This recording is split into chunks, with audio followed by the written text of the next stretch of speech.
Honey, have you seen my gray miniskirt? This question may seem quite innocuous to you, but it was actually the first salvo of the war. Let me backtrack a bit and explain. I have been married to Melanie, a third grade teacher, for several years now. We had a wonderful marriage before that. And then Tanner happened again. Tanner was my wife's longtime ex-boyfriend. To me, he was just a name. In July, he came back to town for a short-term job and asked me to call Melanie.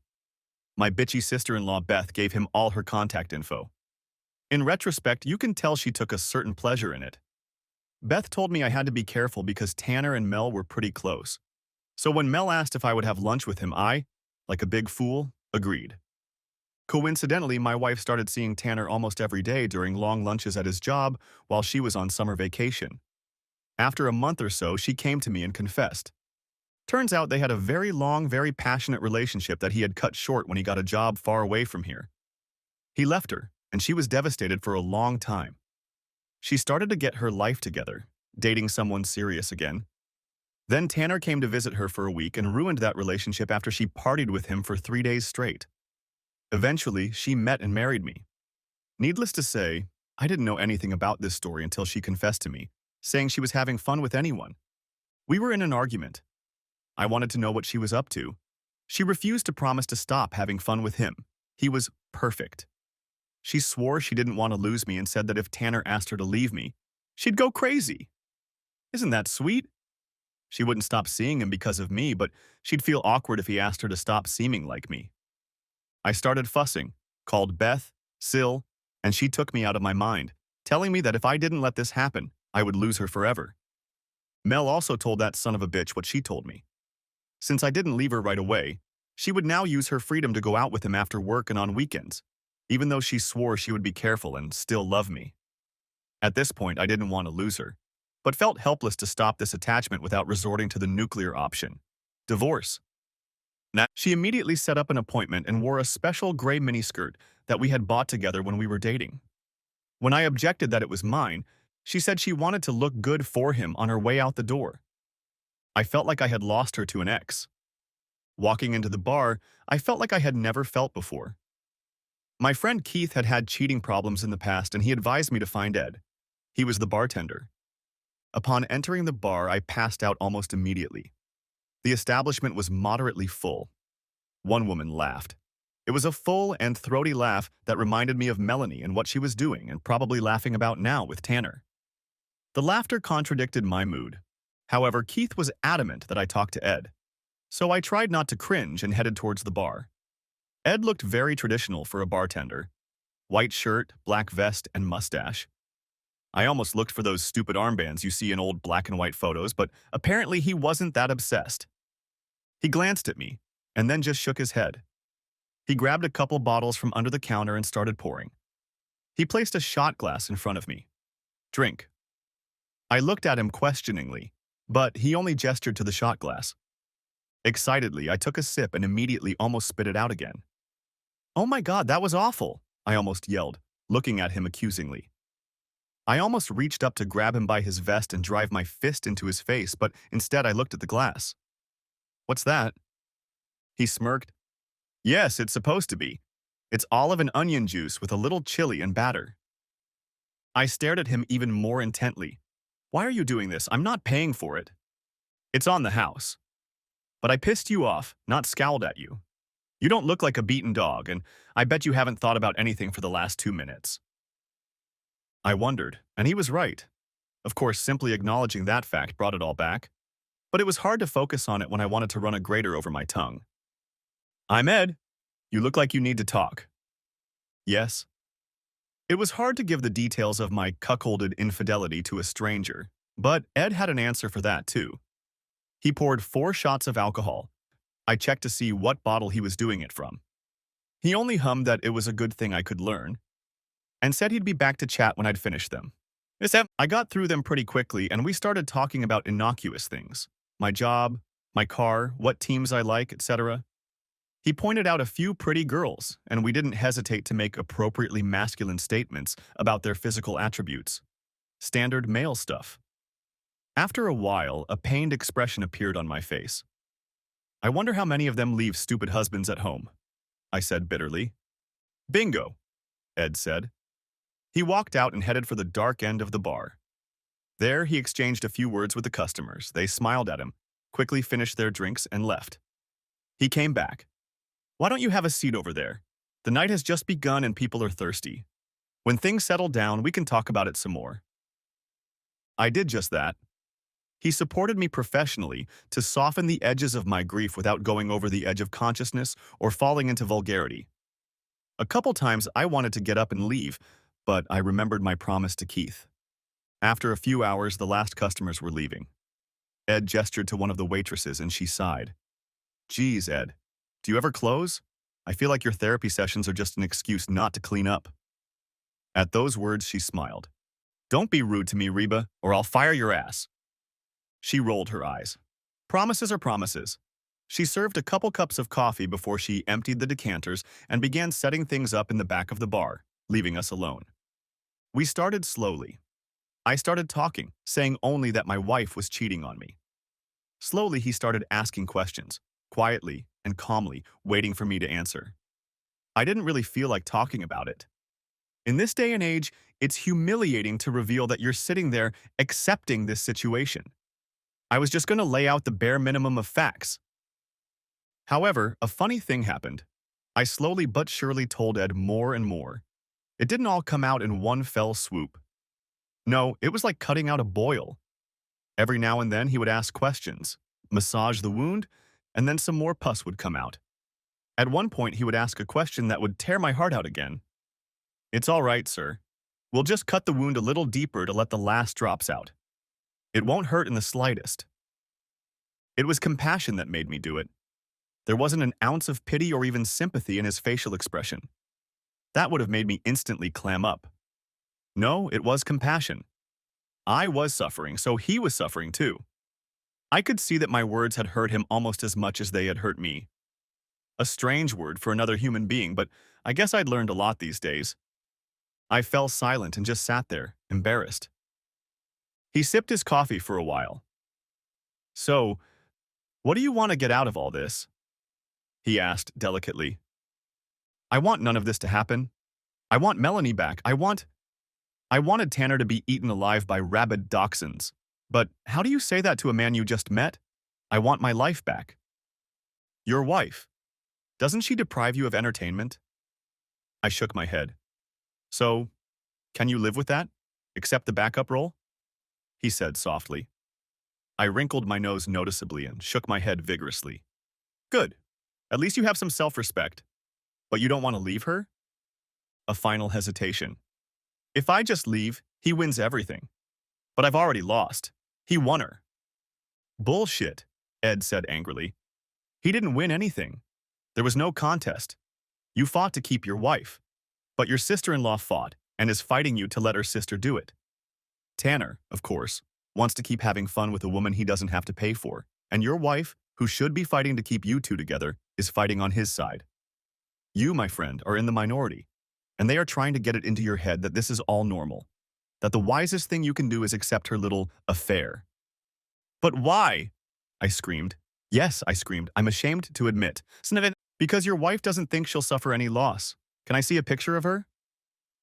Slowly, I pulled my wallet out of my pants and held it out to him, showing him the picture. Yes, she's very pretty. Any man would want to spend time with her. No wonder. What's not surprising? I said dumbly. It's not surprising that she thinks she can do it. She thinks she won't feel any pain, that she's a package any man would want and that you'd be a fool to throw her away. You need a plan to rid her of that delusion. But what if I lose her? Yes, I groaned again. I was starting to hate that I looked like a big coward. Why did you marry her? Ed asked, looking at me with a raised eyebrow. Because I love her. Because she's beautiful. Because we were really good together, emotionally. Because I liked the way she made me think about myself. I answered as honestly as I could. Do you still like the way she made you feel about yourself? We stayed up late that night working out a plan. The next day, I found myself at home on my couch. I'd never had a bad hangover, but this hangover was giving me a bad headache. I waddled into the kitchen, my head pounding in sync with my pulse. Fractions, fractions, fractions. If I could count at this point, I would know how my pulse was beating.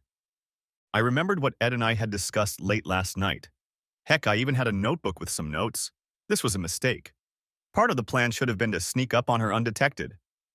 I quickly hid it under the file drawers in the bedroom and office. Next chapter. So, you want to keep it? Ed asked again. I'm willing to give it a try. I'm not giving up on this marriage. Good.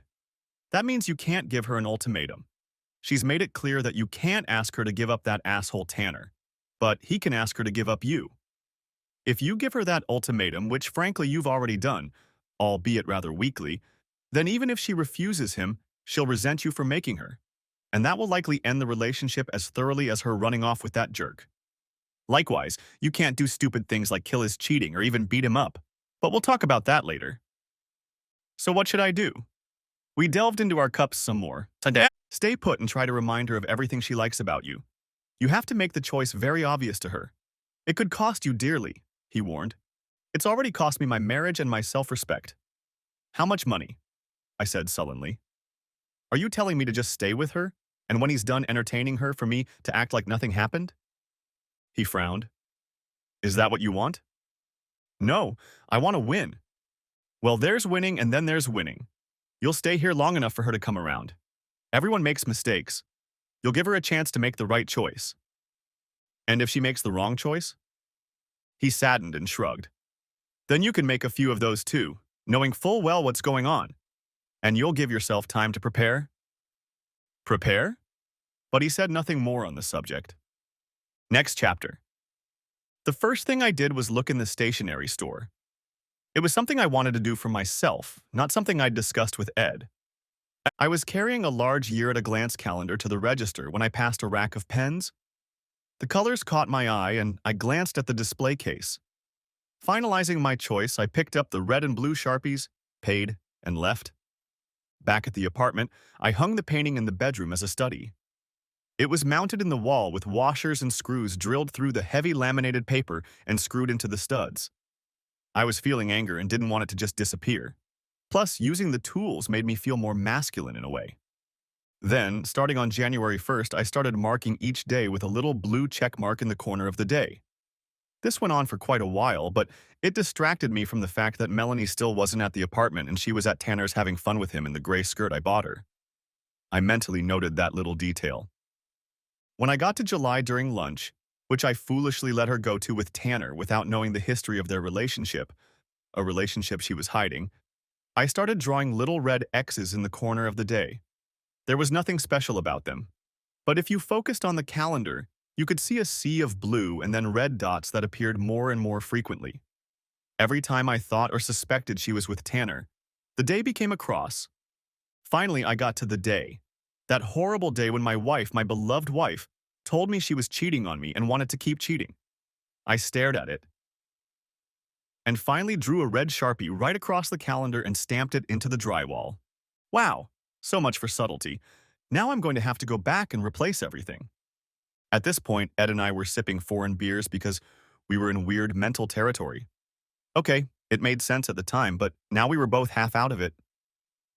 I'm a little curious at what point she did that, Ed said slowly. We both spoke slowly, and Reba cast angry glances at us every now and then. What do you mean? I asked with an owl-like look. You said she was having fun with him at lunch while you were at work. He took long lunches. I nodded. Yep, she was at home. It was during the summer. She's a school teacher, I prompted obligingly. And she told you at the end of August? More like in the middle, I replied, not sure what he was getting at. And when does the school year start? He asked meaningfully. She came to me confessing her love and guilt, saying she respects me too much to keep cheating on me, but certainly not enough to stop making me a cuckold. My face must have gone pale too because Ed said, Huh, now you see it too. And I did see it. She told me about it in August because the school year and her responsibilities were starting. She wouldn't be able to go out with Tanner and have fun with him during lunches because she would be busy at school teaching and sitting with the kids during lunch break. I didn't know exactly where the bastard lived, but I doubted he lived close enough. And if she saw him after school, she'd probably risk me coming home early and noticing her absence. I'm being played. She doesn't like me at all. my stomach filled with acid. Well, I'm not sure I'd go that far. At all is a strong word. But she's definitely conflicted and treats you badly. She seems to be making more of an effort to stay with you than she has in the past, if that means anything. She needs to be done with him or done with you, not torture you over this half sentiment, half action. Torture. Yeah, he'd hit exactly the right target. That's exactly how I felt. I was shaking with insane hope and crushing doubts about my manhood, her love, and our future. If she loves him so much, I was close to snapping again, why doesn't she just leave? He sighed. Could be a lot of things. But if she really was his stalker back in the old days, there must be some reason. See if you can guess. Next chapter. She came back from the weekend. It had been a tense few days after that. She didn't discuss it, though she tried to act normal. I watched a lot of TV and drank a few beers.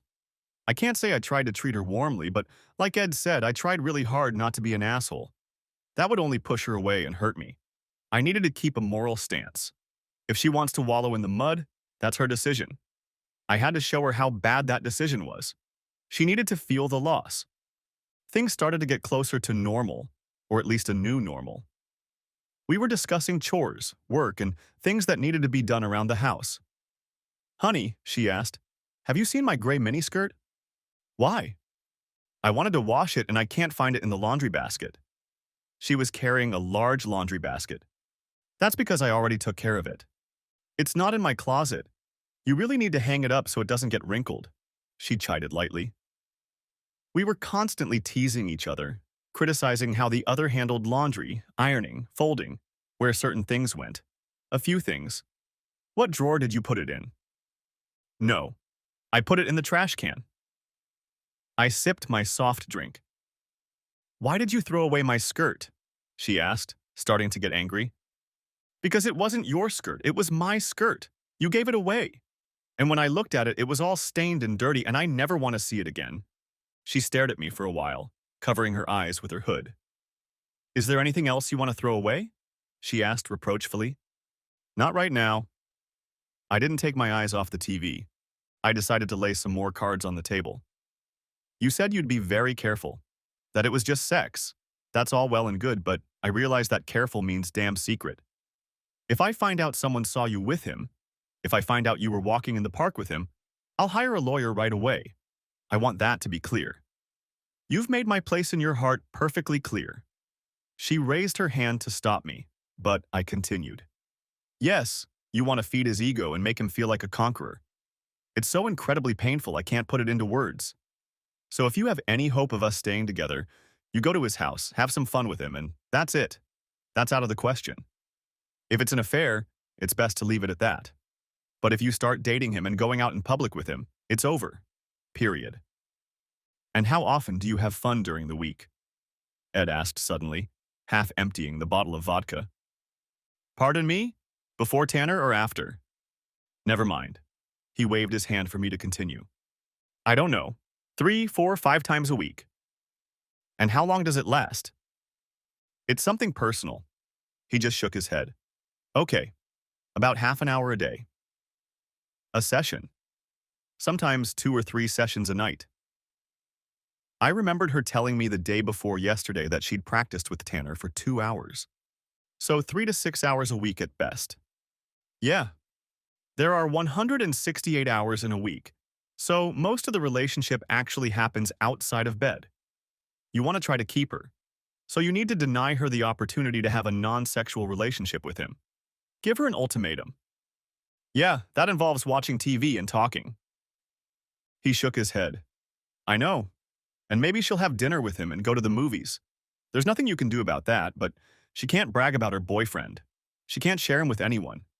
It's better if she stays in the same room with him. But she said she's been having fun with him almost daily for a month now. I hope the glamour passes soon for one or both of them. What if it doesn't, or if she lies and starts dating him? I asked. He shrugged helplessly. Next chapter. She seemed to hesitate. Okay, if that's what it takes. That's pretty much all we're doing anyway, she said, twirling the knife in her hands. Why had she agreed to this so easily? That raised even more questions. Now, she watched me for a few more minutes and then left for the back room. She stayed there for a while. When she left, she went into her room, changed her clothes, and walked out the door. She didn't tell me where she was going, but I knew. She was going to Tanner's. I rose tiredly from my chair, went to my office, took a red pencil, and put a little red X in today's square. That was, as they say, the first salvo. I showed her the whip. Now it was time for the carrot. That's not quite accurate. My time off from work was a mixture of gingerbread and whip. It was time to go shopping and take the initiative. For a change, she came home after work and immediately sat on my couch. I'm sorry, that was inappropriate. I promised to let you know where I was going and when, and I broke the agreement. She wrapped her arms around me and gave me a long, lingering kiss. Thank goodness I could taste the toothpaste. The arrangement. There was no pact. She'd acted against my wishes and justified it to herself. But now I could see she wanted to continue telling me about something, so I decided to interrupt her conversation and lick it all out first. Yes, and I wanted to apologize too. Here. I pulled out a large gift bag. She sighed in surprise and opened it. Inside was the attaché case she had long ago pointed out as a potential birthday present. Since I was pretty thick with hints and innuendos about the gift, she had to tell me straight up exactly what she wanted. I just want you to know that I appreciate you so much more than anyone else. And it's going to be a cold day in hell before I buy her any more clothes just so she can wear them on that ass. She notices what I'm working on. Wait a minute, it's not your old laptop. No, my bad, I said with an indifferent look. Since you won't be around that much, I figured I needed something to distract me. I stared at her, hesitant to make a single remark. I went to Best Buy and bought one of the more expensive models and put it on our card. She stared at me intently, and I could see a million comments swirling around in her brain. Well, he certainly looks handsome. She paused again, fighting herself. Well, you've been so kind to Tanner. I guess I can't complain, right? No, you can't, I said bluntly. And I'm not a very good sport. I still want you to stop seeing him. She hesitated and pretended she hadn't heard. A very nice gift. So what do you want for dinner? Oh, by the way, she started again. I interrupted her again. Here. I slipped an envelope into her hand. She blinked in surprise. What's this? Is there anything else in here? Oh, nothing much. These are the tickets I bought to see Blue Man Group at the theater this Friday. Mel stared at me, clearly shocked and discouraged. I wish you had warned me ahead of time. I already had plans for this Friday. She actually looked me in the eye when she said that. Next chapter. Like I'm bribing my wife, I said glumly. Ed wrinkled his nose. How many women marry bums off the street? Women need breadwinners, people who fulfill their needs. So you have to make sure you buy her wine and dinner, socialize with her, take her out on dates, and make sure he can't do the same. He took a big sip and continued. Besides, if all your friends see you doing all this for her and things go wrong... He hesitated, and I nodded. Twice that week I asked her out to dinner and dancing. Twice that week she told me she was going to move Tanner's ashes. Mostly she was only gone for a few hours. After all, these were work days and she had a lot to do during the day. Every day after she returned, I would stop by the laundry room and that outfit and that laundry would go in the trash. I don't think she noticed it, at least not yet. Every time she came back, she acted a little guilty and didn't describe what she had done. I didn't pry for details. I just asked, "Did you go out with him?" And she always answered, "No." That was enough, for now. The next day after lunch, Melanie sat in front of a huge pile of papers on the kitchen table and hastily corrected them. As a school teacher, she had to bring home and correct a lot of homework. She had tests and lesson plans, and she had a busy week. When she saw me, she smiled and pushed back the chair next to her to put everything in a pile. Back in the good old days, she'll be damned, those were the good old days. We would sit together, and I would help her wade through them, making funny comments about her students and checking each other's math. It was one of our many bonding moments. I walked over to the refrigerator and grabbed a beer. Honey, I'm so glad you're here. I'm just swamped with work. I have 3 lesson plans to do and a test tomorrow, and I'm swamped with homework. From the look on her face, she didn't understand a thing. That was what we were doing. It was our work together, and she was putting me in a difficult position.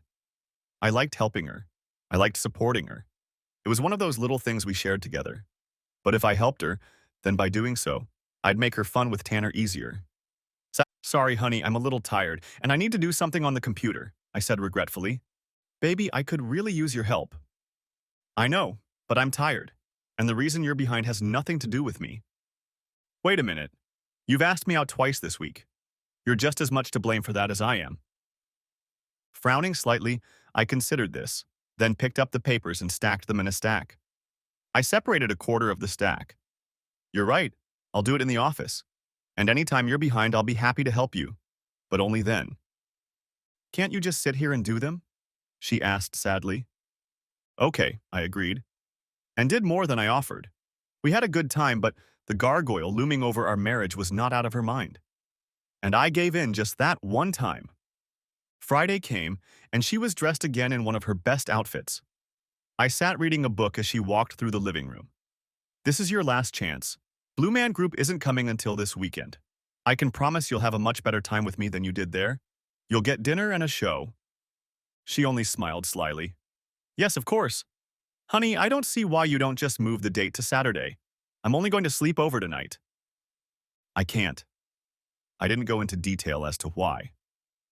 Well, I already made that promise, so I made a mental note to draw a red X for that night.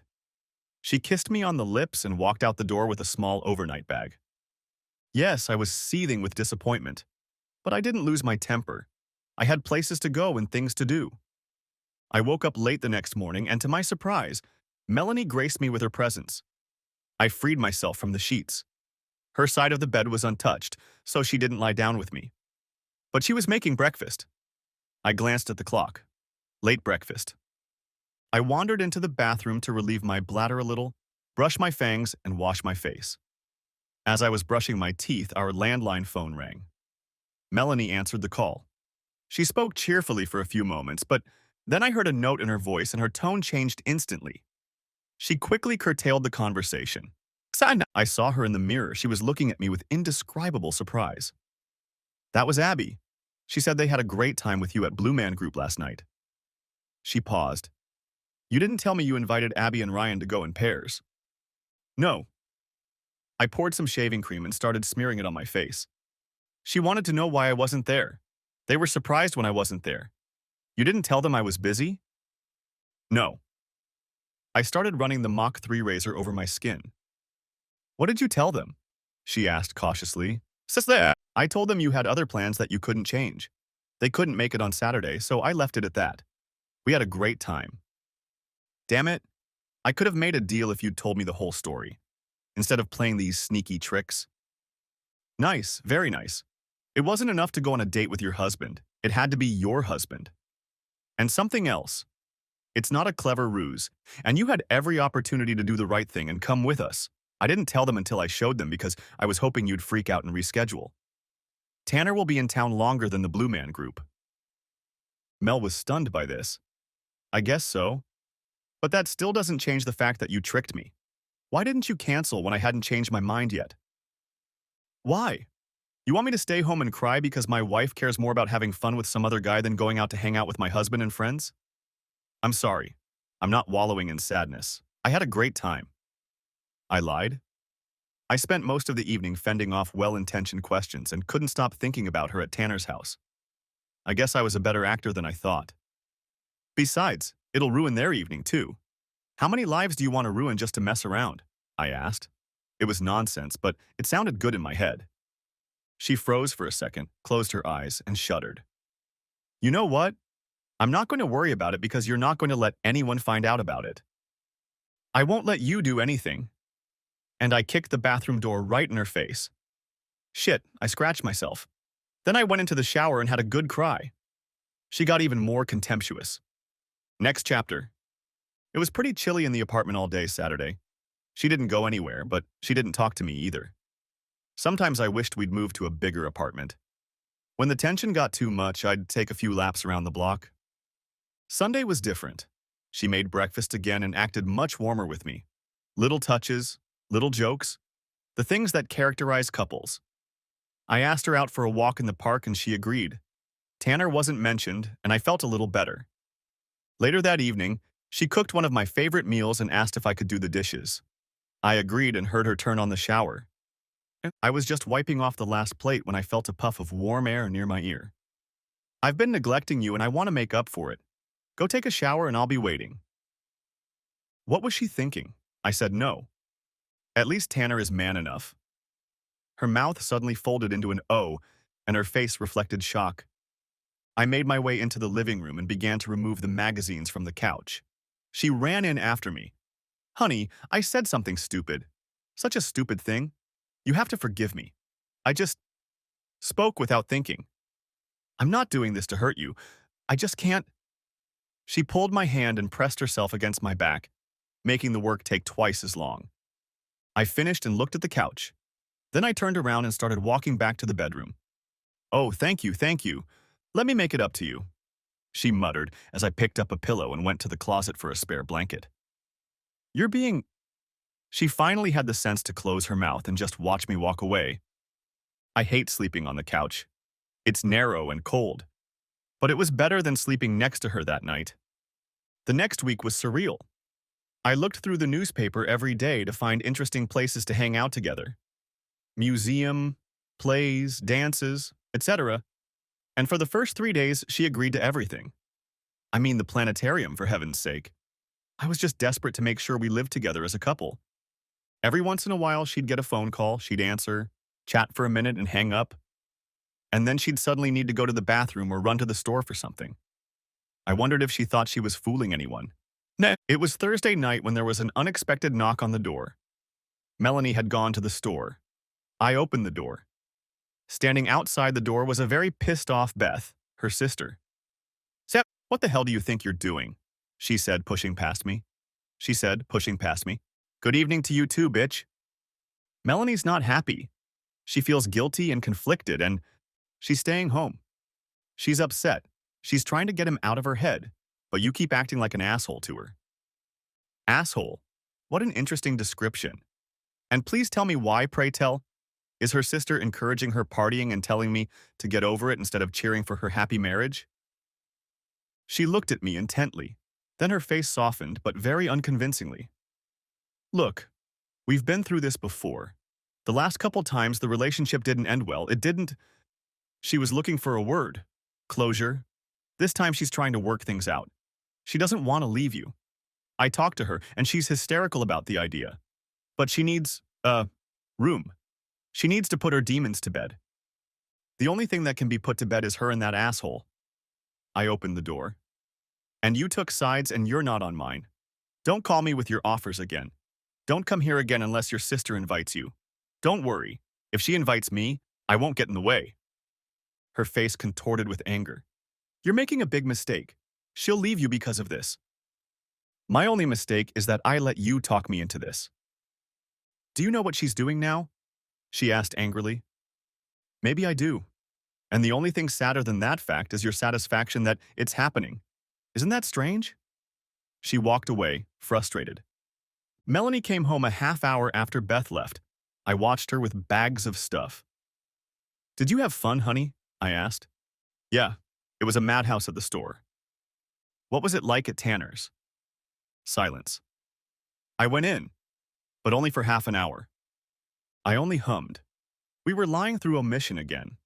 I didn't believe her, but she still answered direct questions honestly. All week I've been a good wife, I thought. Yeah? I was going to go to Tanner's Friday night. That's an interesting definition. Of what? Never mind. Do you want to go out Friday night? At least for one more night? I'm not sure.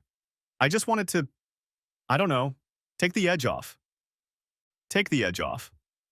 Well, we can't get in the way of that. I said it with as much sarcasm as I was capable of. Fine, I'll make my own dinner and watch a movie or something. She threw me a sharp look. You're not going to call any of our friends, are you? No? Friday night came. She looked more cheerful than I'd seen her in the last week. Don't get me wrong. When we did something together, she seemed happy. But there was a peculiar liveliness in her walk, a lightness of being that pierced my soul like a laser. True to her word, she made herself a light dinner and offered to cook it for me, but I declined. I offered to do the dishes later so she could get ready, and she readily agreed. I popped into the shared bathroom and cleaned myself up while she used the master bath. When she came out into the hallway, she looked absolutely ravishing. Her hair was styled in a updo. She was wearing a tight sleeveless top and a new tight miniskirt that I hadn't seen before.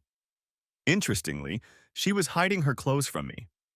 It was a small apartment. She had stockings on her lush legs and black stiletto shoes with a small gold metallic bow on the front. She was wearing a bolero jacket for the cooler weather. Everything was boiling inside me. One, she was so happy, and two, she was expending way more energy on this jerk than she had on all of our dates. She headed for the door a little before 7 and was surprised when I joined her on the doorstep. We walked down the stairs and headed for the parking lot. "Where are you going tonight?" she asked. "To Mitchell's Steakhouse," I replied as I got in the car and put the key in the ignition. "It's a very expensive place. We've already spent so much money," she began to complain. "That's you telling me. And it's even worse since I'm treating your parents." I closed the door. I was already backing out when a completely white Melanie rushed behind my car, arms at her sides, trying in her heels and miniskirt to skip behind her before I pulled away. I can't describe the look of horror on her face. She quickly ran up and tapped on my window. I lowered it, slightly annoyed. "You're just kidding, right?" she asked in desperation. "No, we haven't seen them in a while, and I hate having dinner alone. That's why I invited them over when you'd already planned it." "And what did you tell them?" "Nothing. I didn't say you were busy. I didn't even say you were coming. Is that okay with you? I'm late as it is." "You told them I wouldn't be there?" She was almost shouting. "No, I didn't think it would matter. You're an asshole. Calm down. The neighbors are watching. Do you want me to tell them why you can't go out to eat with them?" "You have to call them. You have to cancel the meeting." "No, I don't have to do anything. It goes 3 ways. I'm going to dinner with your mom and dad. They're probably already there. The second option is for you to join us. As my wife, you're always excited about my plans. Third option, you can call mom and cancel dinner." But she'll ask questions. The thought terrified her, and I had no idea why, though I could be sure I'd thought about it. "Okay, come with me." "I can't go like this. I look like a whore." "No, you look," I said. She threw a dagger-like look at me. Wasting no time, she pulled out her cell phone and started to stalk away from me toward the apartment. "Hey, Mom, I'm sorry, but he's so late tonight," I heard her say as she started running up the stairs towards us, bouncing as she went. "I think someone forgot her clothes." Dinner didn't go too badly. The trip there was just icky. She wore one of her interview suits and changed her makeup to a much less evening look. It took her every minute of the road to remake herself. At one point, while we were still sitting there, her phone rang and she jumped up as if a live wire had touched her. She just reached over and turned off the sound, and then turned off the phone. I got a lot of furtive looks from her. It was obvious that her mother picked up on her tension right away. She asked about her half a dozen times. I liked her parents. Wait, let me change that. Compared to how I felt about their promiscuous daughter and her sister, the slight tension of dealing with 2 people was a mere trifle. It was amusing. Every time the topic of conversation changed and I decided to start or ask a question, Mel would tense up, not knowing what I was going to say. Another grist for the mill. It was obvious that, unlike their other daughter, Beth, they had no idea what she was doing, and she was terribly afraid I would tell them. Of course, the subject of grandchildren came up. "We're not ready," I said, startling all 3 of them. While we were young, I'd been set on procreation from the start. "He says he's having problems at work, and we want to make sure we're financially secure." Melanie tried to save herself. Of course, we listened to the old tales about how no one is financially ready for children, and everything sorted itself out. I nodded and ordered another bottle of wine. At least the steaks were good. If the trip there had seemed cold to me, the drive back might have liquefied the carbon dioxide. "How could you do this to me?" she hissed as soon as we got in the car. She asked me all sorts of questions in the bathroom. I nodded. I told her we were having a hard time. "Well, at least you didn't have to lie." That was the end of the conversation. When we got home, she ran into the house, and within 5 minutes, she was outside with a bag. "I'm going to go entertain him," she growled to me as she passed me on the steps and left. Next chapter. It was business as usual at Ed's house. I'd stopped by there a couple times when Mel was having fun with Tanner, just to chat with him, for advice and moral support. I liked the atmosphere of the place, and I wasn't as depressed as I used to be. Knowing that someone was on my side, that I wasn't alone, made a difference. Ed placed a gin and tonic in front of me, and I sipped cautiously before taking a sip. He only grinned. How are things on the home front? Her parents don't know. I'm not sure if it's because she's cheating on me or if it's because she's cheating on me with Tanner, but she was horrified that I'm having dinner with them tonight. He wiped his glass with a napkin. And what does that get you? He asked, watching me closely. I sighed. Nothing. If I have to blackmail her into being a good wife, then the marriage is already dead and I can pick up the papers today. I sipped from my glass. But isn't that what I'm doing now? The bartender frowned slightly. It looks like it, but there's a difference. You're just putting her on notice of the natural consequences if and when it comes to light. You're not so much threatening her with exposure as you are making her feel bad about her own lies. She doesn't think I have the courage to expose her and kick her worthless ass out. But she doesn't want it to be known. Ed wrinkled his nose. Well, that's something else for you to think about. I nodded, finished my drink, and left. I was surprised as hell when I woke up and saw Mel. The drink must have had a stronger effect on me than I thought. I double-checked to make sure it was really Mel. Isn't that sad? She looked at me with a smile on her face and a hint of regret. I'm sorry for what I said yesterday. I saw the flash of anger leave a mark on her face. Caught me off guard, that's all. You keep making things harder than they need to be. I want to try and fix things, make them the way they used to be. Can we fix anything? Have we screwed things up so badly that nothing can be fixed anymore? Maybe. I paused. It was easier if I didn't look at her. I've planned a trip to Memphis for next weekend. You and me. Nice hotel near Beale Street. Barbecue, live music, steamboat ride. Sounds wonderful. Honey, can we afford it? Probably not. She tensed for a moment, then pressed a little closer to him. Okay, let's do this. When do we leave? I'll drive you to work Friday morning and pick you up after school. It was a good day. She made breakfast again and did the laundry. She'd been paying more attention to that lately, probably because she'd lost half her clothes. I canceled her Victoria's Secrets card, but she didn't say a word. Lunch passed in silence, and I decided to wander around and change the oil in our car, so there would be something to do. I had a lot to think about.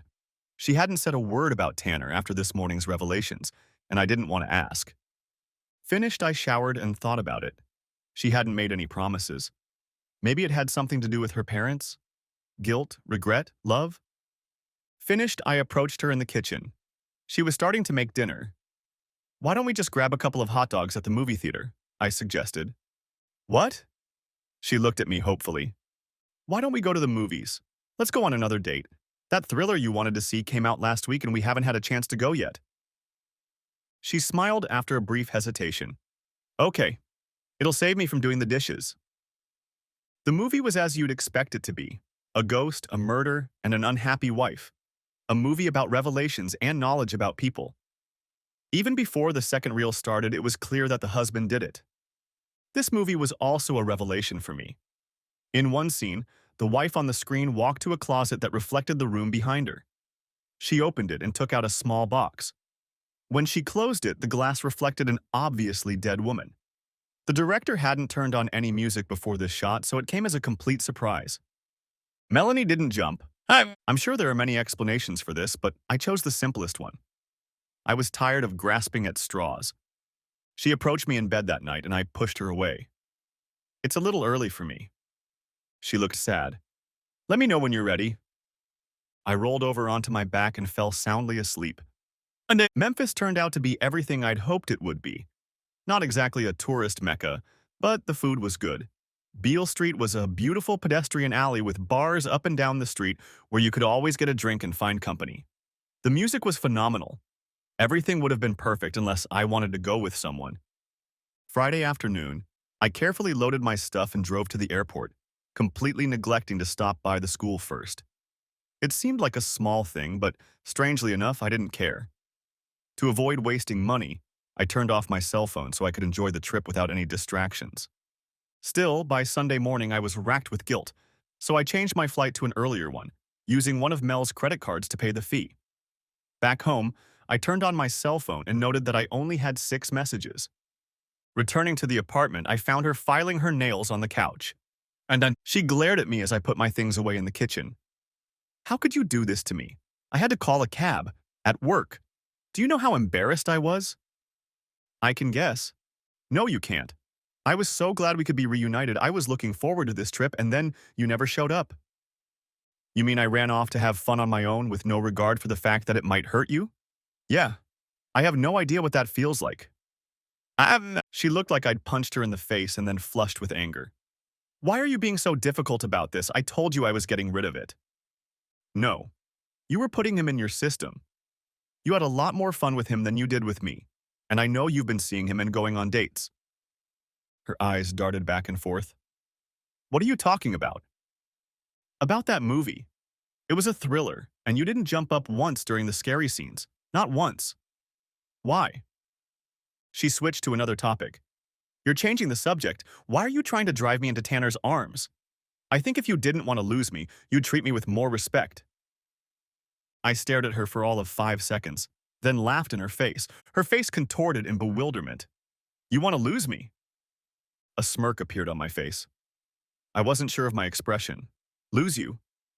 You know, for a while, I thought I was losing you to Tanner, that guy was biding his time as my partner.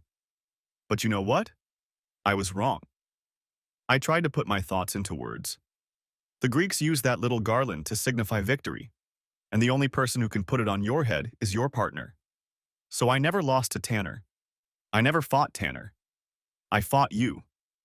You ripped that wreath off my head and decided to put it on yours. And that tells me everything I need to know about our relationship. She began. Leave it alone. I grinned. Yes, I was definitely grinning at this point. Then I snapped my fingers in a dismissive gesture. Come on, run to him. Because I've been thinking a lot about what you said to me. If everything you said is true, then I have nothing to worry about. If Tanner wanted to marry you, he would have gotten you a long time ago. He doesn't. He's had every chance. Your first relationship, your second affair, and now this one. So I can worry about you running off with Tanner. But I don't have to worry about him picking you up. He just wants to have fun. I'm sure he's pretty turned on by the fact that he comes along and ruins your relationship, and you're obviously stupid enough to let it happen. Her face turned ashy, and her mouth opened and closed several times.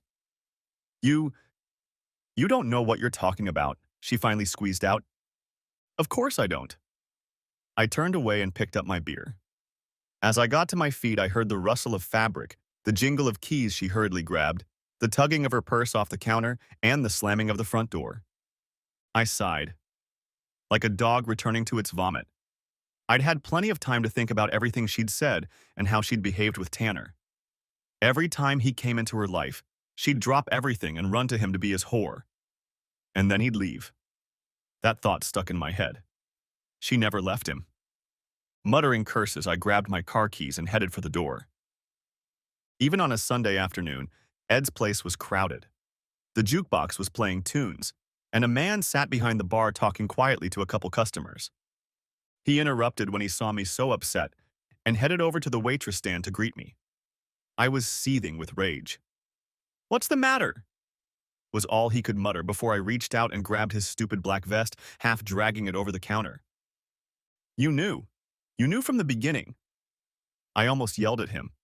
As my words echoed out, I realized the bar had grown quiet except for the music coming from the jukebox and the distinct sound of chairs being pushed away from the tables. The hair on the back of my neck stood up on its own as I felt a huge figure looming behind me. "Everybody calm down," Ed said softly. "My man is not having a good day today." I slowly let go of him and stretched my arms out in front of me, letting him know I didn't want any trouble, especially in the wholesale amount that the patron seemed ready to dump on me.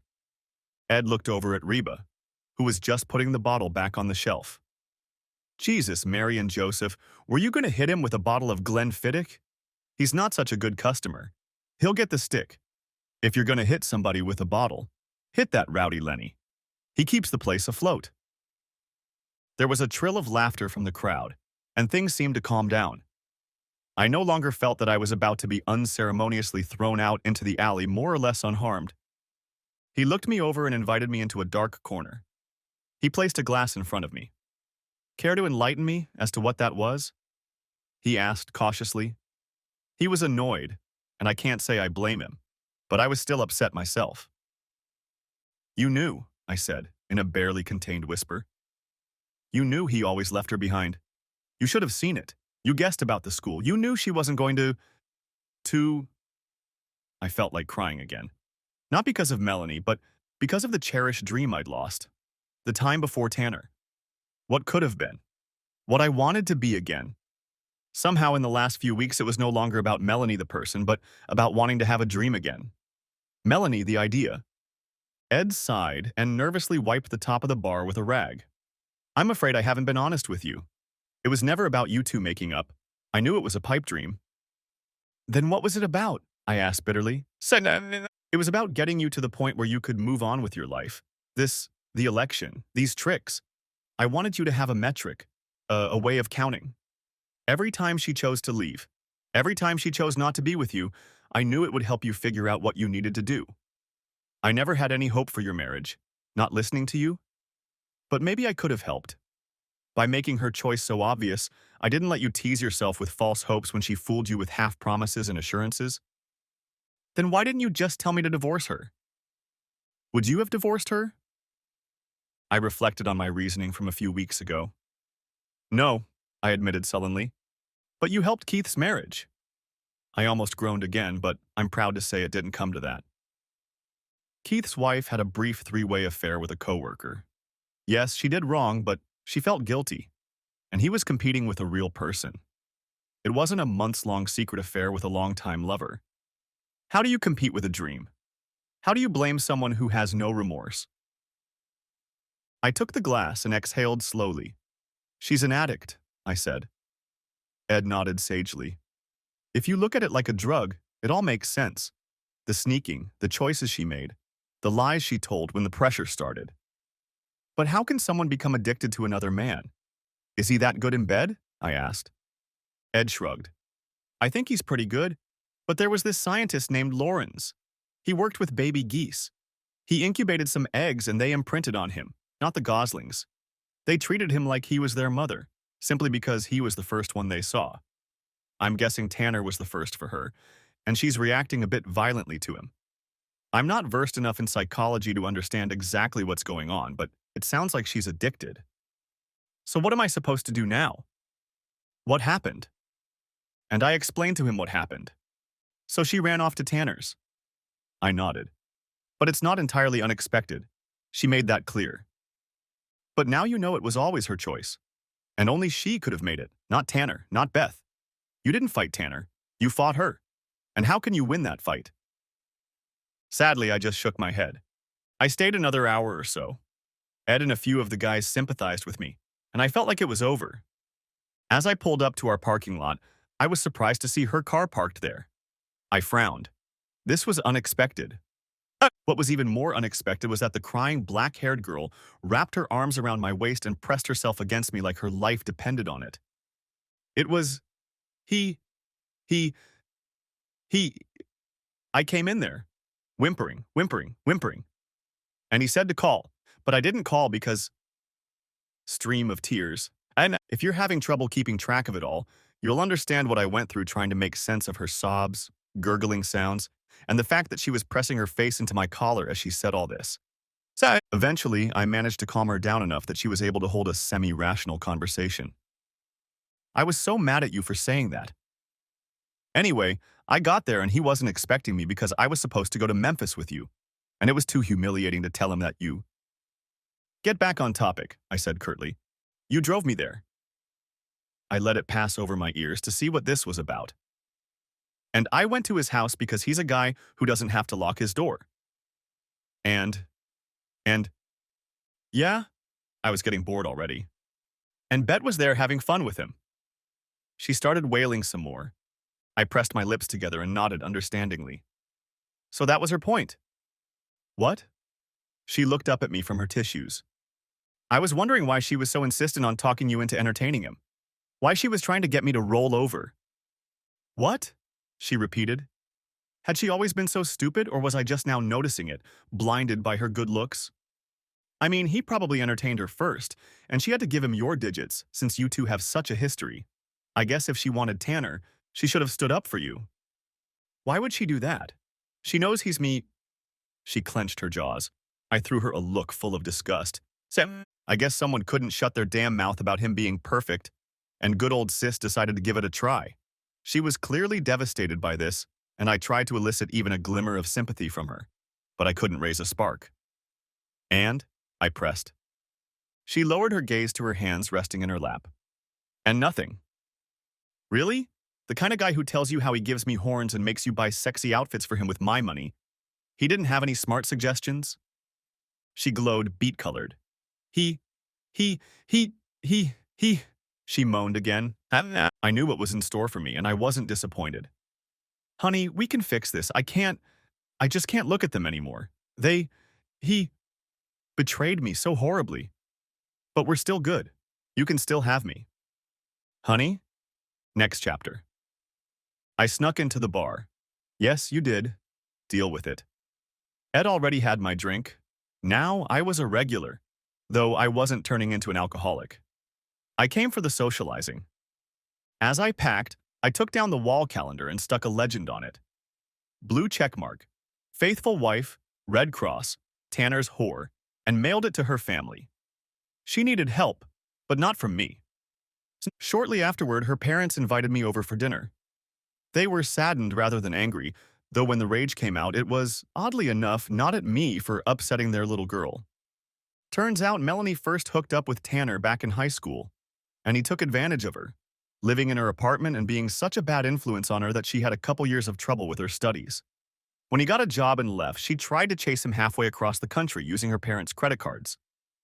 He was the reason she neglected more than just our relationship. The second time, she was engaged until she left her fiancé for 3 days with Tanner, acting like a whore in public. And then he just walked away, leaving her heartbroken and alone. Most of all, they were disappointed in Beth. She knew how vulnerable her sister was, and throwing herself around Tanner's neck like that was reprehensible. I sensed that reconciliation with them and their parents would be a long time coming. They shook my hand, hugged me, and wished me well. There was no doubt about what I would do. The only thing that surprised them was how patient I had been with their daughter. She doesn't deserve you, her own mother said. You can't think of a worse criticism from your own kin. 3 times she'd had the chance to confront her hormones and not take the cruel piece of shit, and 3 times she'd failed. I've been patient. Everyone makes mistakes, but she seemed to keep making them. And I wasn't going to replace myself while Tanner was in town. I wasn't losing to Tanner. She was losing. Speaking of Tanner, I turned to Ed to provide me with an alibi. He flatly refused. You can't do that? Why not? Because it's bad for your soul. I thought about that for a moment. All in all, I'm a pretty good person. I think I'll risk tarnishing myself a little. He looked at me. Revenge doesn't do any good. Justice, on the other hand, is another matter. Apparently, after learning the details of my little problem, he took a couple of his patients/patrons/friends, the distinctions are very blurred now, and they did a little research. Turns out that Mr. Tanner, in addition to being the perfect fit for a rather dementia-prone woman, was also a civilian contractor for the local military base. They were responsible for remodeling the entire IT structure in some of the buildings, and surprise, surprise, they were way behind schedule. Jim, who worked on the base, thought this was a suspicious embarrassment and discussed the issue with the Waste and Abuse Department. In the Army, long lunches were not considered a crime, except when people started paying attention. Suddenly, soldiers and other civilian contractors were being asked a lot of questions. The atmosphere became tense. People had to work harder and explain themselves more. This caused a stir on the job, and because Mr. Tanner's abuses were mentioned by name and he bragged about his midday entertainment, coworkers accused him of ruining a good job. Ed talked to the congressman whose son he had helped get into an unpleasant relationship, and the congressman talked to the base commander. The company was put on notice. Tanner's name was mentioned prominently. Hank, a trucker, stopped by the town from which Tanner had originally moved.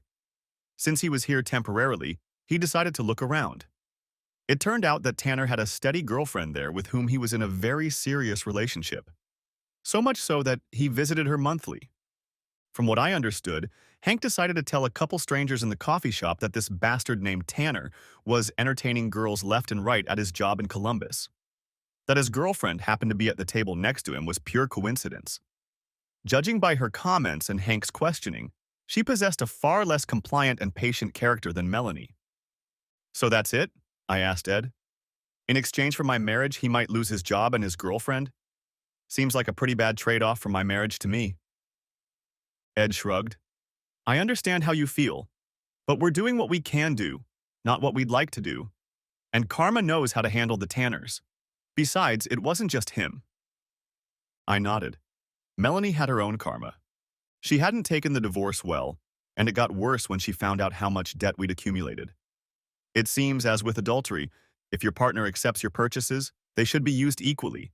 And barring some cash advances she didn't know about, we now had a lot of debt. My job had a lot of potential for growth. A teacher, not so much. Psychologically, she was a wreck too. When Tanner left almost overnight and almost simultaneously with me, she didn't take it well if the hospital insurance claims were to be believed. I'd like to believe it was because I'd abandoned her, but I was no longer inclined to be self-delusional. Since her parents had practically disowned her after she had foolishly left her marriage for Tanner, she had to move in with her sister. I wished them the mutual reproach they deserved. As for me, I got over Melanie pretty quickly. I was in no hurry to go out with a girl named Tess. But you can be sure we talked a lot about our exes. Epilogue. I finished my drink and decided it was time for a snack. Tess was busy today, and I was a deer. After eating, I decided to go to the movies. I was standing in line to get my ticket when I saw him. It was a guy with a lost expression on his face. He was wearing a wedding ring, but he came to the movie alone. The traces of self-loathing were all too familiar. I walked up to him. "Hi, you don't know me, but I do know you. I used to be you. You look like you could use a drink. Why don't we ditch these stupid movie tickets and go see a guy I know? His name is Ed."